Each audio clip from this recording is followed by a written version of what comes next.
Muita gente se enganou, festejando, inclusive o governo festejou que Trump tirou as tarifas e tal. Só que não foi só do Brasil, tirou de todo mundo.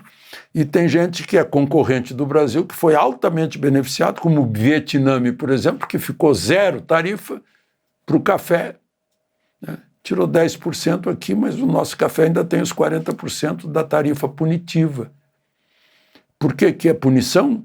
Porque a Constituição brasileira diz no artigo 5º, inciso 37, que não haverá juízo ou tribunal de exceção, e está havendo.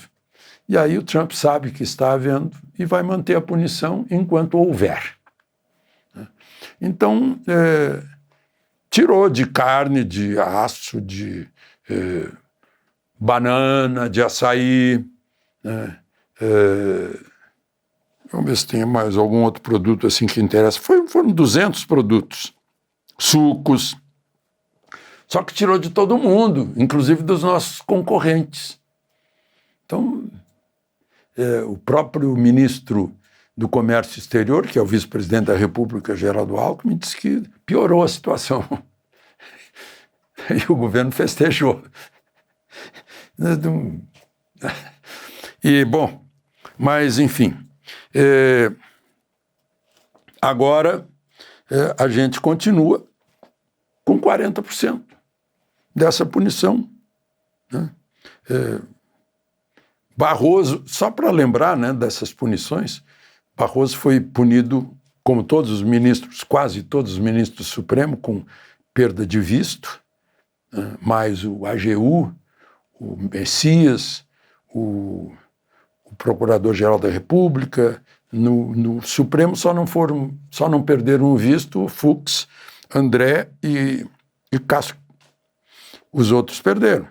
Mas eu acho que alguém soprou para Barroso que havia a iminência de mais Magnitsky. E ele, como adora os Estados Unidos e tem bens por lá, ele resolveu sair do Supremo para ver se seria dispensado de mais uma punição. Eu não sei o que pode acontecer ainda, porque continuam os problemas contrariando a Constituição brasileira, que proíbe que haja tribunal de exceção, né?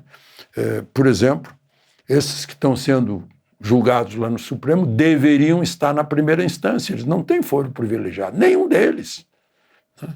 Deveriam estar na primeira instância e aí ter o direito de defesa, direito de recurso na segunda instância, na terceira instância, né? Mas não tem.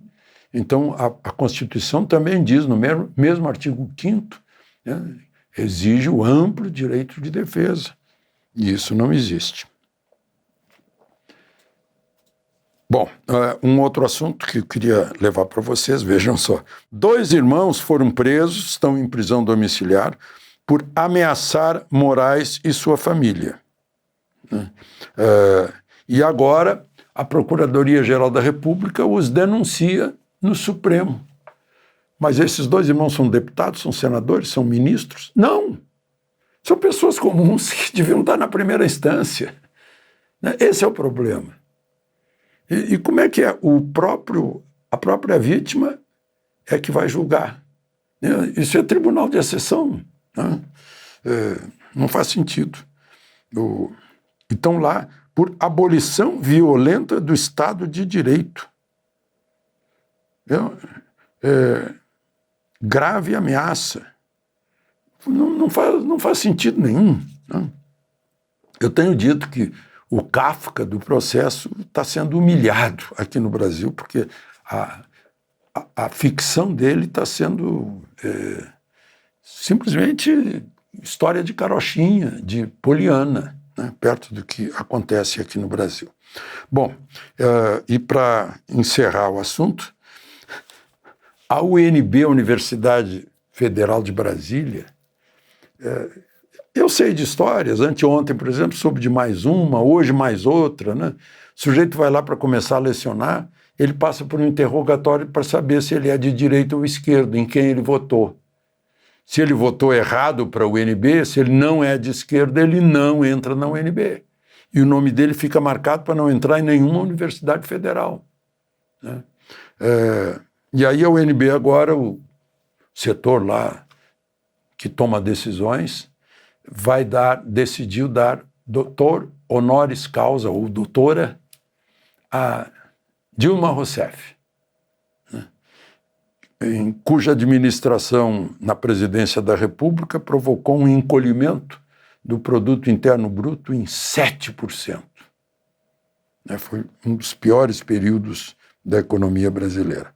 Certamente não é doutora honoris causa em economia, eu não sei no que será. E a comunicação foi publicada, escrita por uma professora, num português tão paupérrimo quanto. De Brasília, Alexandre Garcia.